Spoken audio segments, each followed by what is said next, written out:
Hoxhi nderuar, po ndodh shumë gra shikojnë filxhan nëpërmjet ChatGPT-s. A ka një gjykimin si shikimi i filxhanit në përfallxore? Po, njësoj.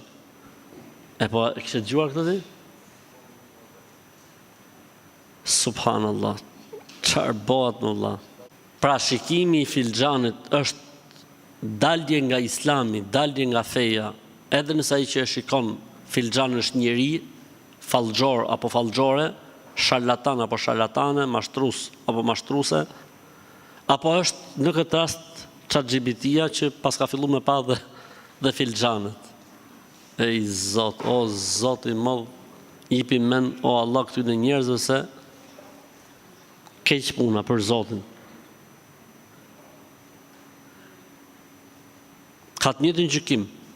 Nëse e beson leximin që bën ChatGPT-ja del nga Islami.